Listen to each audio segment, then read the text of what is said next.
find one for me today? Ah.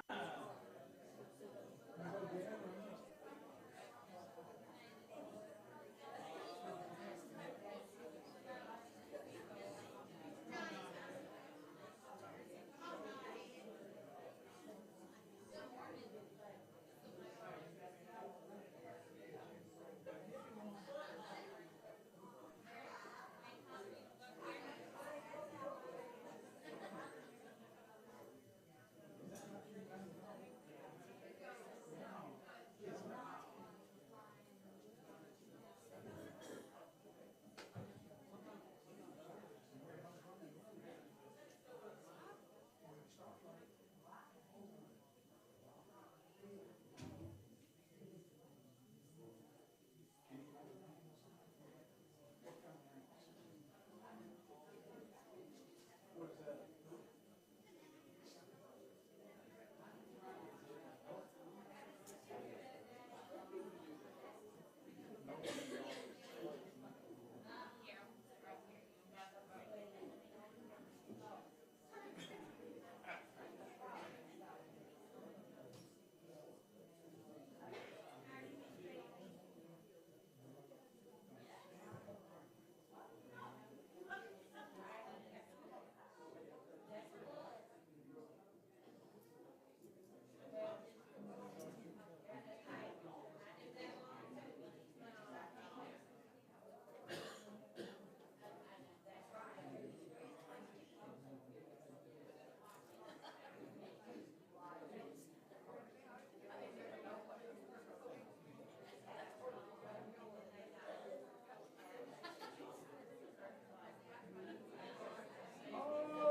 Okay, we're going to start with our. All right.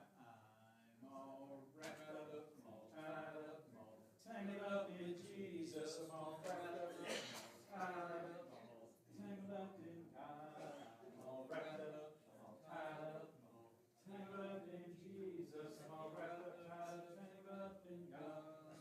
I'm all wrapped up, tied up, tangled up in Jesus. All wrapped up, tied up, tangled up in God. Wrapped up, tied up, tangled up in Jesus. All wrapped up, tied up, tangled up in God. I want to sing, sing, sing. I want to. Y'all might have to help us today. All right. And the rains came tumbling down. Whoa, the rains came down and the floods came up. The rains came down and the floods came up. Rains came down and the floods came up. And the foolish man's house went. Whoa, so build your house on the Lord Jesus Christ. Build your house on the Lord Jesus Christ. So build your house on the Lord Jesus Christ, and the blessings will come down. Whoa, the blessings come down as the prayers go up. Blessings come down as the prayers go up. Blessings come down as the prayers go up. So build your house on the Lord Jesus Christ. Very good. Let it shine. Okay. Who built the temple? Oh, you thought I got you on that, didn't I? Who built God's, I'm going to say, yeah, his first temple, I'm thinking, who was the king that built the temple that was the richest and smartest king of all time? No? Nope. You're saying no, but do you know? Nora sure it's the wrong answers, but she don't. All right. Who was a man in the Bible that God appeared to him in a dream and said, ark he had a cow? Like God told him to do a cow. With a moo here and a moo there. Here a moo, there a moo, everywhere moo. Good old Noah built an ark. Like God told him to. And on that ark he had a tiger. Wow. Like God told him to. Here, there. Here, there, everywhere. Good old Noah built an ark. Like like God told him to. And on that ark he had a what? A legless lizard. A legless lizard. All right. Who's got the longest tongue? With a here and there, here, there, everywhere. You don't know of that. Y'all knew that one? Why was he swallowed by a great fish? Because he didn't listen to God, aren't you? You got that one? He was running away because God told him to do what? Not Nazareth. Nineveh. Y'all are really good. Okay, then we'll say y'all did real good. If I say good old Noah built an ark. Who did swallow Jojo Jonah? Who did swallow Jojo Jonah? Who did swallow Jojo Jonah? Who did swallow Jonah? Who did swallow Jonah? Who did swallow Jonah? Oh, whale did swallow Jojo Jonah. Whale did swallow Jojo Jonah. Whale did swallow Jojo Jonah.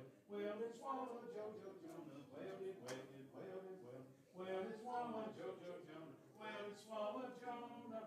Whale did swallow Jonah.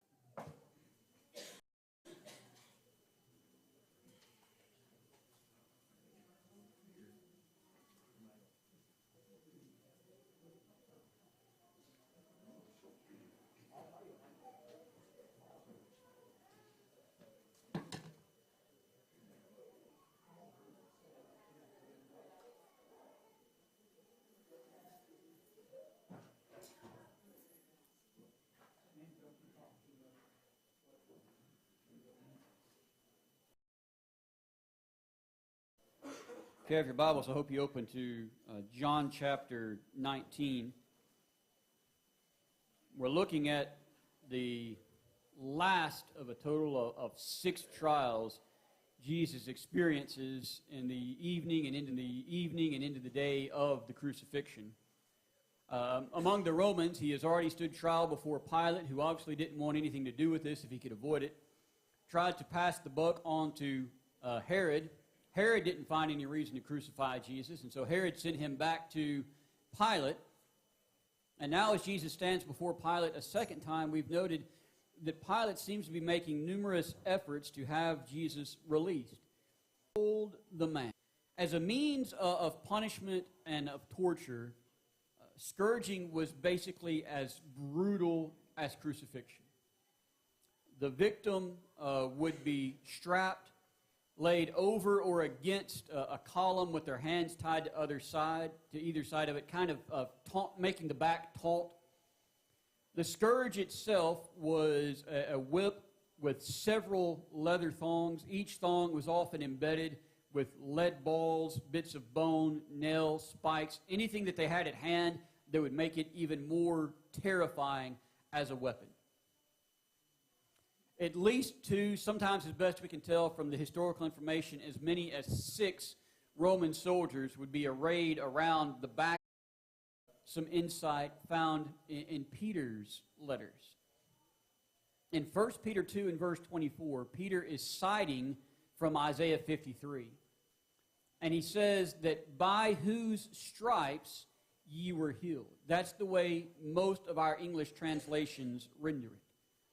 But in the original, in the Greek, Peter actually uses a singular version of the word. Peter literally says, by whose stripe we are healed. Which some commentators have taken to mean that may have been Peter's way of saying his back was just so ruined, was so bloody, you could no longer make out individual lash marks. The entire thing was just torn raw and rugged, and one quivering mass of ruined flesh. They were giving him a crown of thorns, something that would normally just be plucked up and gathered and burned. They put a reed in his hand as a stand-in scepter, according to what Matthew tells us in Matthew 27 and verse 29. But then that reed also became an implement of torture, because Matthew tells us in the very next verse, they also took that reed and struck him over the head with it. Now, of course, regardless of what type of thorns the crown was composed of, if you've got thorns sitting on your head and somebody starts striking you on the head, what's going to happen to those thorns? It's going to be pressed further down into your scalp and the forehead and the ears. All of that, of course, would have been extremely painful. They mockingly greeted him as one would a king. They bowed before him. They held him King of the Jews. But rather than kissing him, they spat upon him. Who shall I crucify, your king? Now he calls him man. Maybe indicating that in Pilate's assessment, and to sort of stress to the crowds, this man is nothing, he's a man. There is nothing special about him. At least that's his evaluation. That's what he's trying to get the crowds to realize. He is severely beaten. He is dressed in mock apparel. And quite possibly, I feel like Pilate was hoping to invoke some pity from the crowds and be like, you know what, you're right. We lost our heads. He has been treated more than harshly enough. We're okay with letting him go. But again, if that was Pilate's intention, it falls flat. Look at verse 6. When, therefore, the chief priest and the officers saw him, they cried out, saying, "Crucify." The response then was, it didn't matter what Pilate found in regards to Roman law, because Pilate says, I find no crime in him. Remember, when they brought Jesus to Pilate, what was the charge they laid out before Pilate? Before Pilate? They charged him with heresy and blasphemy, but sedition. He is perverting the nation. He's leading us astray. He's made himself out to be a king. Charges that would have been of concern to the Roman governor. And regarding those charges, what does Pilate say? I don't find any fault in him. I find no guilt in this man. And so they resort back to the original charge, verse 7. We have a law. In other words, okay, maybe he hasn't violated Roman law, but he's violated our law, at least they think he has. We have a law, and by that law he ought to die because he made himself the Son of God. That's where you get people like, the most famous one would be Hercules, or as the Greeks called him, Heracles. But he was not the only one. The point is, to use the expression in mythology, you could hardly swing a dead cat without hitting the son of a god in the Greek and Roman myths.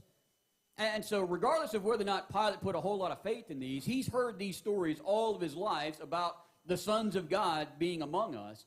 And so now, you also have to remember, he already knows, even just with his brief interaction with Jesus, there's been enough for him to be like, he's not like anybody I've ever met, right? Because as all of these charges have been brought against Jesus, charge after charge after charge, what has Jesus done? Kept quiet. As he's been mocked, as he's been insulted, as he's been unfairly beaten, what has he done? Speak. Basically, he says, look, Pilate, you've misunderstood your place. You've misunderstood who's really in charge of things here. And you're not the one who has the real power here. As a matter of fact, thou wouldest have no power against me except it were given thee from above. Who's he talking about? Who is it that has given Pilate power? God. He's not pointing out the fact that Pilate is mid-level within the authority of the Roman Empire. He's talking about the fact that you have been given this power from God. See, above, as Jesus used the term above, he uses that in a reference to God. You remember in John 8 and verse 23, when he's conversing with the Jews, he says, ye are from beneath, I am from above. Ye are of the world, I am not of this world. He's talking about the fact that God sits above every government. And God has given authority, including this, and sent him to, or you come down to John 19, or rather John 18, verse 28. And they led Jesus, therefore, from Caiaphas into the praetorium. Caiaphas was the one who had condemned him. Before that, it was even Caiaphas who had really set this entire conspiracy in motion. You go back to John chapter 11, and after the resurrection of Lazarus, and the Sanhedrin is getting together, and they're basically saying, what are we doing? Everybody's following Jesus. His popularity is growing and growing and growing. And Caiaphas on that occasion says, John 11 and verse 50, it is expedient for you that one man should die for the people. And verse 53 tells us that from that day they took counsel that they might put him to death. I think we're talking here, the one he's talking, the high priest, or should have been able to recognize the Messiah when he came. It should have been the high priest, but he couldn't. In other words, Caiaphas had all of the advantages that Pilate lacked, and that makes his sin the more grievous and the more inexcusable. And I point you back to what Jesus had said, Luke 12, verses 47 and 48. That servant who knew his Lord's will and made not ready, nor did according to his will, shall be beaten with many stripes. And he that knew not and did things worthy of stripes shall be beaten with few stripes. For to whomsoever much is given, of him shall much be required, and to whom they commit much, of him they will ask the more. Caiaphas was the one who knew his Lord's will. Caiaphas was the son of a God. I really don't want to have anything to do with this guy. So he is still pleading. He still wants to have him released. Verse 12. Upon this, Pilate sought to release him, but it's not going to work. I want to hold there for just 1 second before we look at what is finally the tipping point for Pilate. Any questions or comments on anything we've discussed so far?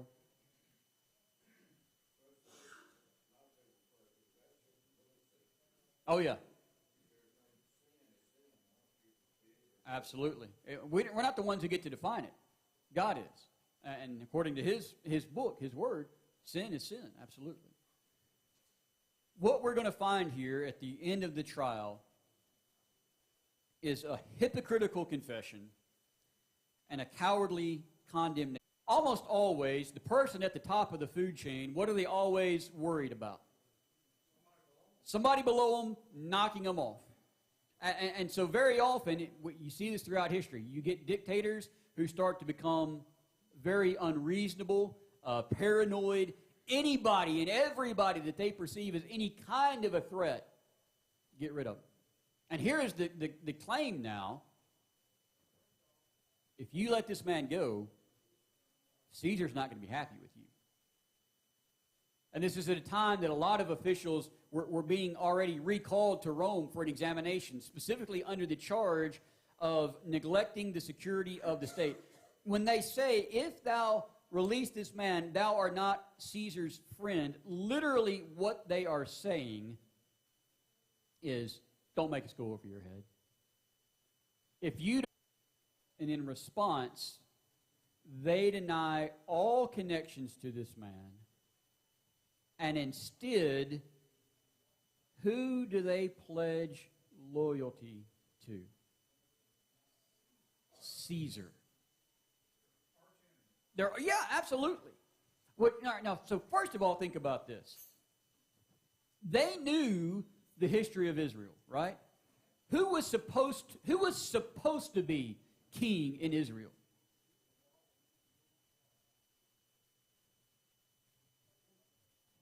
When Saul, who was first made king, the first king earthly king that set over Israel, remember Samuel was upset about it when the people said, we want a king like all the nations. What does God tell the people? Samuel, you don't be upset about it. They're not rejecting you. Who are they really rejecting? There's a certain tragedy to me in the character of Pilate, and one that we have to learn from.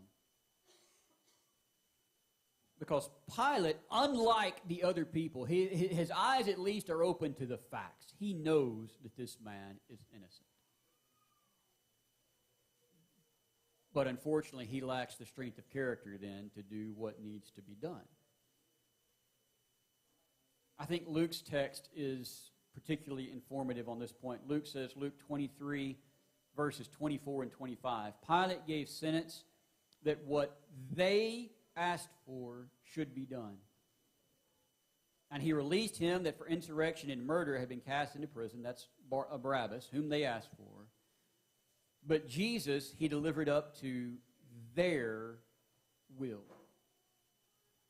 Just a little bit earlier in John, Absolutely.